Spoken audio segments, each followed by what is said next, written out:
The arena of Kareth Prime had seen many things. Beasts with molten skin, champions bred for war, even psychic duels that melted the minds of spectators. But it had never seen a librarian. Elias Wu stepped forward, leaning lightly on a worn wooden staff, the crowd's laughter cascading like falling steel. From every corner of the Coliseum, thousands of alien voices jeered, hooted, and spat in their native tongues. The announcer's voice boomed with barely restrained amusement.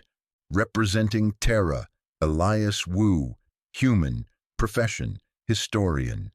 A pause, then uproarious laughter. High in the observation deck, Supreme Commander Ulith of the Threx Confederacy shook his scaled head. Have they no shame? First, they send farmers. Now, an old man with a stick. Beside him, Ambassador Rekka of Earth said nothing. She only watched. Elias reached the center of the arena. His robe fluttered in the dry wind.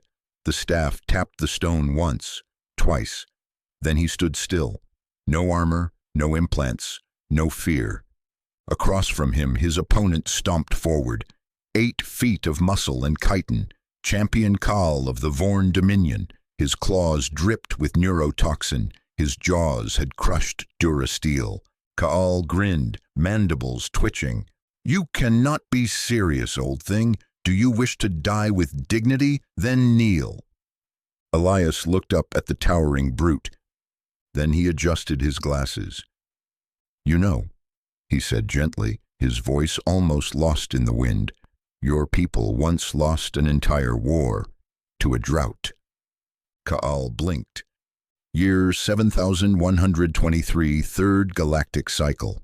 You rerouted your entire fleet to control a water moon, thinking the humans would attack it. They didn't. They poisoned the filtration systems on your homeworld instead.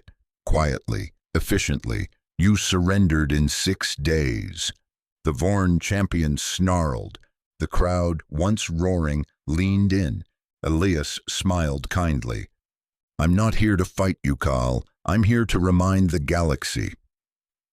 He raised the staff, not as a weapon, but as punctuation, that humanity doesn't always enter a battle to win. Sometimes, he took a step forward, we enter to educate. And for the first time in 100 years of blood sport, the crowd fell completely silent. Khal hesitated.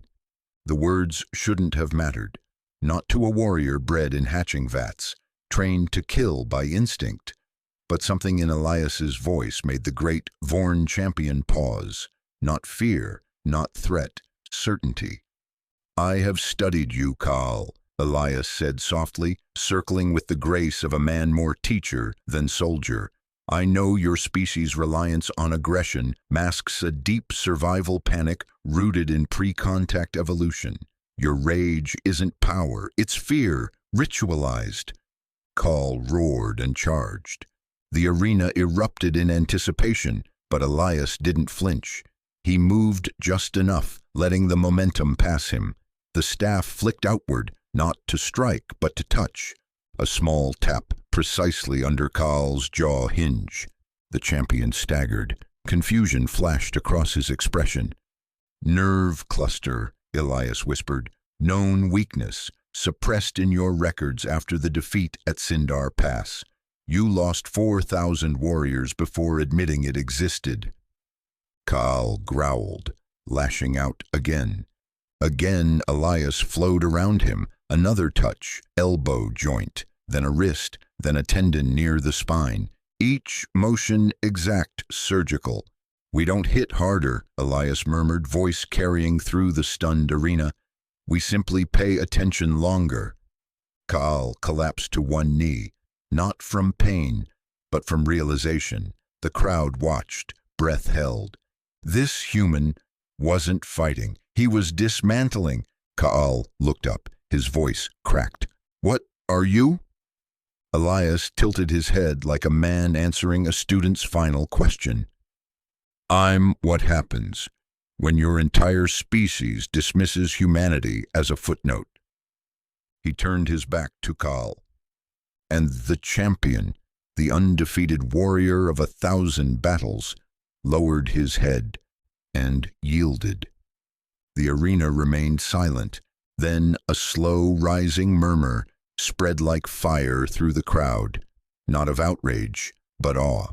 The term human was already trending in 8 galactic dialects.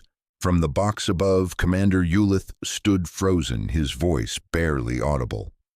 He never struck a blow. Earth's ambassador smiled, arms crossed. Exactly.